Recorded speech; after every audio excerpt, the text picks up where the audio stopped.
here we are, Brattleboro's Community Talk Show. I'm Wendy O'Connell, and our guest today is Alyssa Todd.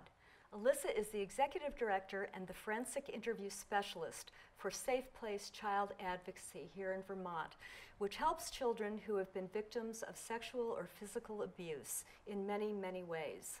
They serve Windham County, and here we are with Alyssa.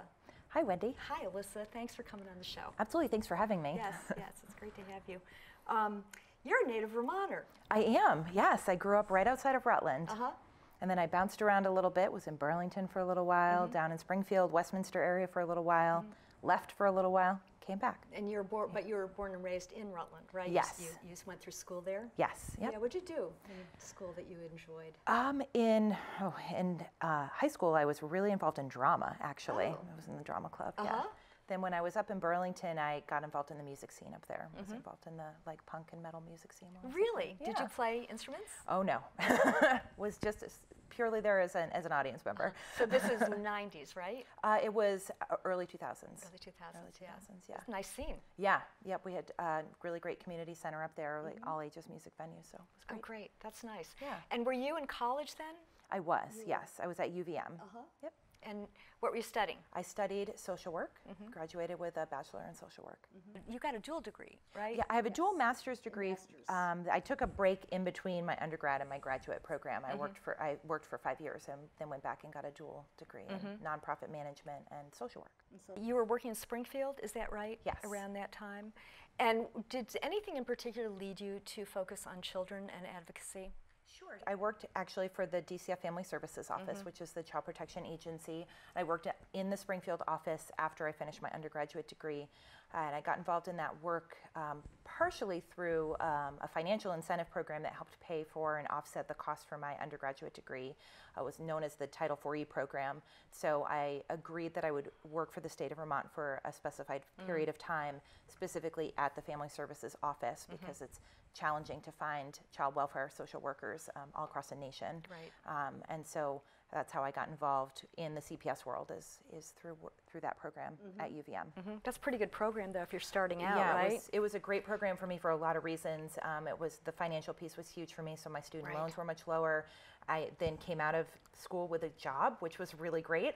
I also had an entire year internship in the job, so I had a lot of on-the-job training, so I felt much more comfortable going into that work, which is pretty complicated work, and so I had a lot of on-the-job training through that internship program. Were you working with children at that time in those programs? Yep. When I was an intern, which was my senior year at UVM in my bachelor's program, I was working with kids and families. I was shadowing other workers as they were going out doing frontline work and also ongoing work, including child probationary work. Did anything in particular draw you? Any aspect of working with kids draw you? You know, I think I just, my mom, her parents were foster parents when she was young, and so that drew me in a little bit, knowing that this had been something that was, you know, an ongoing, that has been a problem for a long time and a challenge for a long time around child abuse issues, and so that sort of drew me in a little bit, and I also felt like I really wanted to do something challenging, and this was challenging. It was challenging. I was going to say, you chose a job that I can't imagine really being more challenging, which we will get into. At that point, were you doing investigative social work? Yes. So I did the entire time that I worked at DCF as an employee, I was doing front-end social work. So when reports of suspected child abuse and neglect would come in, they would get assigned to the workers, the front-end workers in the office, which included myself. And I would go out and conduct an investigation, sometimes with law enforcement and oftentimes not. So you were starting at a very early age, working with other agencies, with other organizations to go in as a frontline person. Yeah. It's almost like ER, right? Yeah, in some ways. Yeah. So you got a lot of skills. Yes, I like to think so. Yeah, I'm sure you did. I wonder if you could describe what a forensic interview is. forensic interview sounds really complicated, but really essentially what it is a legally sound, open-ended interview that invites the person you're talking to give you a lot of detail and a lot of narrative in their own words about their own experiences. And so that's really, I mean, that's the foundation of a forensic interview, is to invite somebody to talk to you and give you lots of information about something that they experienced. Your goal as an interviewer is to support them in being able to give that information to you, potentially in a more linear way if they're possible, to support them in giving you more detail that you would need, but also using their own words to describe what happened. Right. And you were doing this mainly with children or exclusively? When I worked at DCF, it was primarily with children. I mean, you certainly can use a lot of skills around forensic interviewing with anybody that you're talking to if you're hoping that they can tell you about something that happened. But once I moved to Safe Place, it was primarily with children, but also sometimes with adult survivors of sexual assault. So Alyssa, you've been at Safe Place for about 7 years now, and can you give us a picture of what you folks do there? Because I know people may or may not have heard of it. If you don't have a child or you're not in this world, you might not know. But you're right here in the community. So what do you guys do? So what we do is we coordinate with other agencies and organizations to support families and children through investigations into child sexual abuse and serious physical abuse. And we also do some work with adult survivors of sexual violence, but our primary work is with children and families. And so we will work with law enforcement, with DCF, with community mental health providers, with the local hospital, Bratt Memorial, as well as with Dartmouth Hitchcock, to connect families to support services after a child has made a report of serious physical abuse or sexual abuse, and support them both through the police and DCF investigative process, but also in making sure that they have the supports they need for themselves emotionally to get through that process. Yeah, so you've got a real network going on. Yes, yeah, And big network. And relationships with all of these organizations and people. Yep, we work with all of the law enforcement agencies in Windham County. We work with the DCF office, which serves the entire county, work with a couple of different private medical providers. We have relationships in some capacity with both Grace Cottage and Bratt Memorial, as well as with Dartmouth Hitchcock. And then we also work with HRS. We have some relationships with youth services, a couple different capacities. So, yeah, the Women's Freedom Center. Sometimes Groundworks, just about everybody. It is just about everybody, and it's amazing how many organizations there are in town. Yes, yeah. And working together and building those relationships as well, right? How has that been for you? You know, that's actually part of the work that I enjoy the most, is building relationships with all the different community members. I really see the value in having good and strong relationships amongst the staff at all these different organizations. Because I think we're such a small community, and a lot of folks have been at a lot of these positions and in these organizations for a long time, and they have so much institutional knowledge, and it can be really beneficial. You know, if I have a question about, you know, family needs relief from abuse order, I call somebody at the Women's Freedom Center because they know so much more about that process than I do, and they're going to be able to give the person who's needing that relief from abuse order the best advice and the best support in getting that. And so for me, having all those relationships and knowing who to call and who the best person is to help somebody through something that's challenging is just, it's really critical to the work that we're doing at the CAC. We have really positive relationships with all the different organizations in the community that we work with, and I think that Windham County and Brattleboro in particular, we're all organizations that work pretty well together. You know, sometimes you hear about in other places about there being problems with, you know, between agencies and feeling like there's, you know, fighting amongst themselves or infighting, and that's not something that I ever hear about here. I think we have a really great community. And you are dealing pretty much primarily with sexual and physical abuse and trauma with kids, and the ages are 3 to 18? So the kids that come to the center are usually 3 to 18. We may have some cases involving children under the age of 3, which would be children that are not interviewable, so they wouldn't come to the Child Advocacy Center for interviews. But we still, the team of DCF, the core team of DCF and law enforcement would still work together on those cases, and we would debrief them as a whole team, including the mental health and medical providers and the CAC staff, just to make sure that we're all doing the best quality work and covering all of our bases in all of those investigations. Because you know, kids under 3, the reason they're not interviewable is because they're not verbal, and that makes them more vulnerable. As a safe place, you also have the kids coming in there to meet with various people in your support teams? We try to have families come in and only have to come for one meeting and have all the service providers that they might be meeting with in that one meeting, or at least initially. So if a family comes to the Child Advocacy Center, if their child's made a report, when they first come in, they're going to meet with the DCF worker that's been assigned to their investigation, the law enforcement officer who's investigating the potential crime, our victim advocate and case coordinator through the Child Advocacy Center who's going to help connect them to services, as well as me, the forensic interviewer, who's going to talk to their kiddo that day. The mental health services and the medical services are things that happen off-site. We don't have the space or capacity to have those folks actually physically at the center, but the case coordinator and victim advocate connects folks to those services and gives them very specific names of people that they're going to call and who they're going to talk to and where those things are. So it's not like just, here's a phone number, call and see what happens. It's call this person, and this person knows that you're going to be calling them and looking for looking for mental health services, or this is the person that you're going to talk to at the hospital that's going to set up for you to come in for an appointment, or something like that. It's a little bit more personal. Yes, and as you're talking, I'm thinking that these are supercharged situations. Yes. Right? Yeah.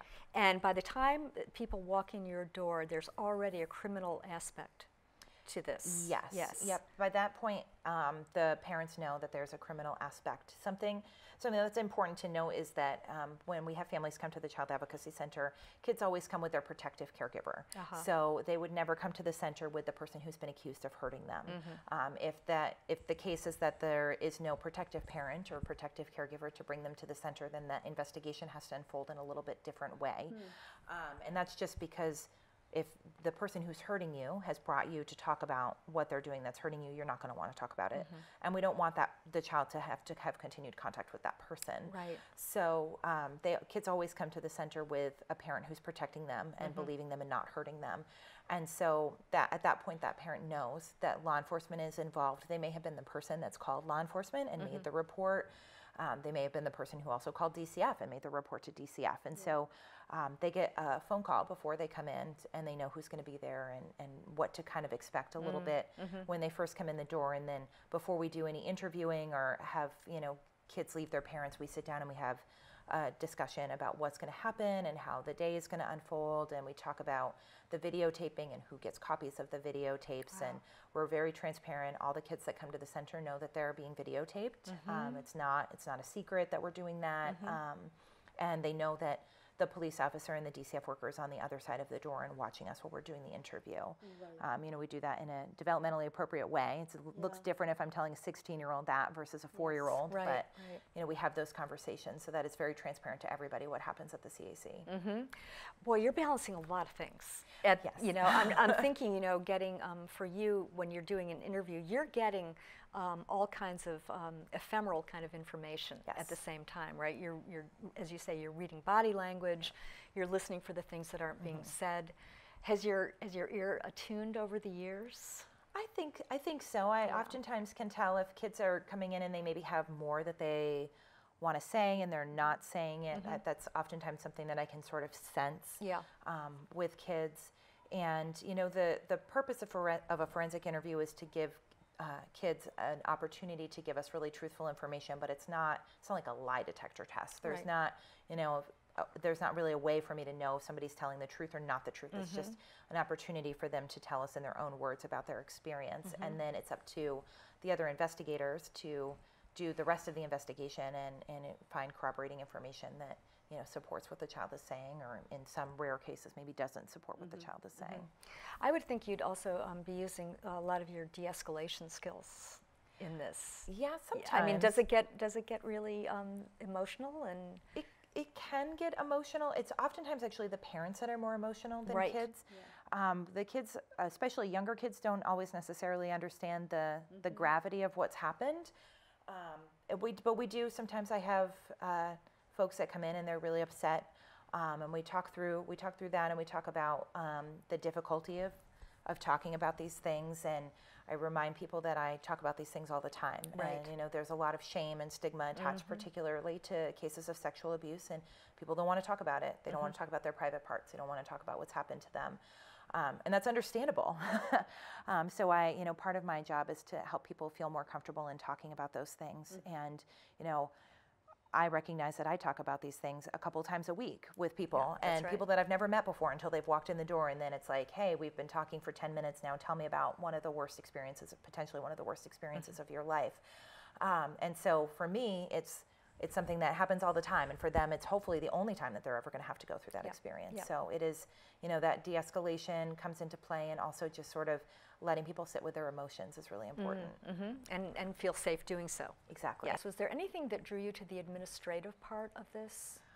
I was interested in the child advocacy aspect of administrative work, so because it's such a small organization, so I was interested in how are we funded? How do we make things happen? And really a lot about office culture and how you can create a more supportive office culture, because that's something, in this kind of work that it's really hard work, and so you need to have an office culture that supports you in taking time if you need time, and taking care of yourself. And so that was something that I was interested in as well when I got into the administrative piece of this work. Yes, creating a place that's safe for everybody, right? Exactly. And open for everybody. Yeah, I would think that in itself would be a challenge. Yeah. How many employees are there? So I'm there full time, and then we also have a part-time employee. So there's only 2 actual employees of Safe Place. Pretty small.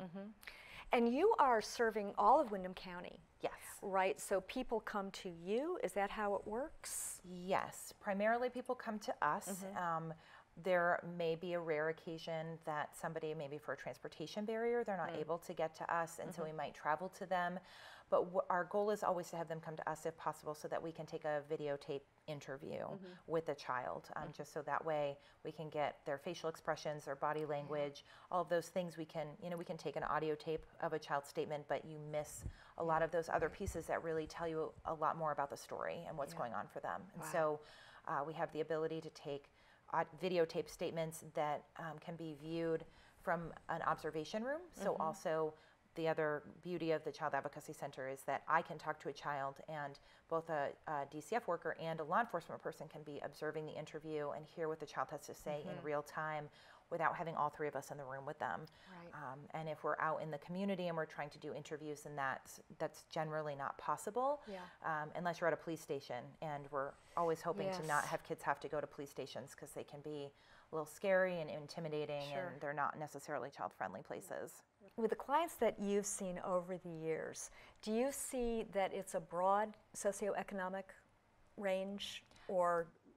Yes, absolutely. I think especially in cases of sexual abuse. So in some other types of abuse that maybe the DCF office would see, you might see more of a socioeconomic line. But with sexual abuse, it happens across all groups of folks, and it's just as common in all different groups of folks. And so it can happen to anybody. We do a lot of prevention work. Prevent Child Abuse Vermont does a lot of prevention work with parents and with kids. There's a lot of school prevention that happens, because it is something that can happen to anybody. And you find, I believe you mentioned this, that you find that a lot of abusers were abused in their lives. Yes, unfortunately it is really cyclical, both, and that's with all types of abuse. It tends to be pretty cyclical, but in many, many cases with sexual abuse, we find that the perpetrator was at one point in time a victim of sexual abuse themselves, and maybe they didn't get proper treatment for what happened, or maybe they never talked about what happened, because it's also something that is really significantly underreported. And so there are many, many cases of sexual abuse that never find their way into child advocacy centers, to DCF, to law enforcement. Some people never tell. Yes, and may never discover it about themselves either. Yeah. I suppose that's part of it. But you also do referrals, like someone who realizes through therapy or just is ready to talk, they can call you and get referrals? Yep. So we if an adult comes to us, or realizes as an adult that they were abused as a child, or they're ready to talk about it now that much time has gone by, there's been a lot of things that are happening nationally in national news that are bringing these types of issues up for people, and so some people are feeling more ready and comfortable to talk about things. And so we absolutely can do referrals for different types of mental health services, as well as for individuals who feel like maybe they are interested in pursuing a legal avenue, a criminal legal avenue. We can talk to them about, like, get some basic information and help them determine whether or not they might still have a statute of limitations that hasn't expired around those cases. Because there has been some changes in the Vermont statute over the past few years, and so it's very confusing for all of us to know. And so that's something that it would be really difficult to just look up on, like, you can't really Google and go on the internet and figure out whether or not your case might have fallen under the statute of limitations. So that's something that we can support people in finding out a little bit more, and then if they do potentially have a criminal case, then we can help them connect to the proper law enforcement agency and have them potentially come to the Child Advocacy Center for an interview, even though they are an adult. Really? Yes. Yep. We do a lot of adult interviews, even though we're called the Child Advocacy Center. We have a lot of adults that come in there because, again, police stations can bring up anxiety for people. They're not always the most friendly places to be, and so we can have folks come in and talk to us. They can talk to me. For many folks, it's more comfortable to talk to a woman or maybe talk to somebody who's not police officer in uniform, and so that's an opportunity for them if they would prefer to do it that way. Have you seen an increase over everything that's happened in the few years with the Me Too and all of that? Have you seen an increase in people coming to you? We have. We've seen an increase in adult cases that have been reported to law enforcement, and then we've seen a pretty exponential increase in child cases. In the 7 years that I've been there, our caseload has come close to doubling from where it was in 2012 when I started. Wow. Yeah. And I like to hope that that's because people are reporting, that it's not that necessarily more abuse is happening, but that more people are reporting things that are happening to them. But it's impossible for me to know like what really is going on because it's so underreported. Right. And do the homeless people have access to you as well? Yes. Through different agencies, they would, through referrals, right? Yep. They could, anybody who is concerned about something that's happened to them and wants to make, if they want to make a police report, then they can make a police report, and oftentimes the police will try to have them come to us. And anybody can call us. We don't typically take walk-ins, but certainly if that was our only way that they could get to us and they showed up at our door, we would talk to them if we were able to, if we were available to talk to them. So we're happy to do that and, be a resource for anybody who has questions. People cold call us sometimes and say, hey, this happened to me when I was a kid and I've been thinking about it, and I'm not sure if I want to make a report, or I'm not sure what would happen if I made a report. Or maybe they realize that somebody who abused them is now having access to children and they're concerned about that. So we talk through all of those different things and direct them to the appropriate agency if there's maybe their concern warrants them calling DCF and making a report to DCF about suspected child abuse that's currently happening, or maybe then they decide that they want to call the police department, or maybe they want to call the Women's Freedom Center and talk to somebody there, or get connected to support groups that are happening there. And I assume that would be your answer also for anyone in the community who suspects something, or who hears something, or who, Yep, we always, certainly if somebody is concerned about abuse that's happening right now, like if they're hearing something in a neighboring apartment, or they've seen something that's happened outside, outside their window or something like that, then they should absolutely call the police department right away so that they can get an immediate response. If they're concerned about something that's maybe more ongoing or something that had happened historically, they can still call the police, or they can call the DCF hotline and make a report to the DCF hotline, which is 24 hours a day.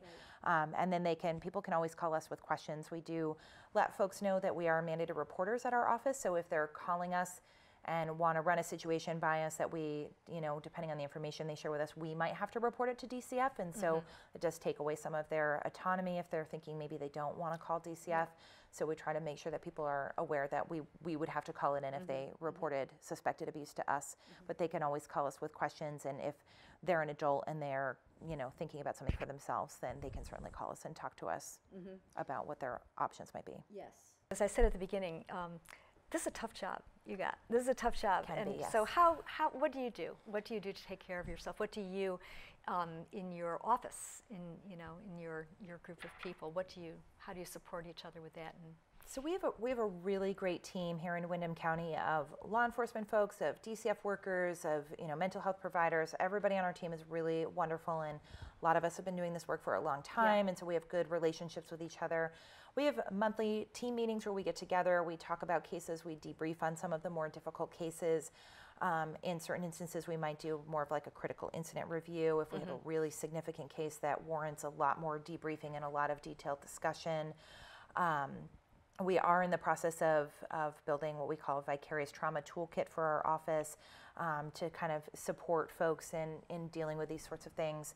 I personally also go to peer review with other forensic interviewers, both in Vermont and New Hampshire, so that I'm getting peer support from other people who are doing similar work and holding the kinds of stories that I'm holding as well. And that's really important to have other people who have heard some of the things that you've heard and be able to, even if you don't talk a lot about it, just to be around those people and know that they've had some shared experiences with you is really valuable. Yeah, those connections I'm sure would support you tremendously. Yeah. Yeah. So in some ways, I would think the work itself might not get easier as it goes along. Yeah, it doesn't, I wouldn't say that it gets easier. I think that, as I kind of mentioned before, that I talk about these things all the time with people, these things that are taboo, these topics that nobody else is talking about and they're not talking about with anybody. And so there comes a point where you get more comfortable with the topic matter and talking to people about, private parts of their body and private things that are happening. And you just, as you get more comfortable with, using those words and talking about some of those things, it becomes, I wouldn't say it becomes easier in a way, but I don't want to say that hearing the stories are easier, because that doesn't ever get any easier. Right. But having those conversations becomes a little bit easier. Yes. With all of your connections in the community and your network and so many of the positive things that are going on, do you have any vision or an ideal for what would be appropriate and doable for our community?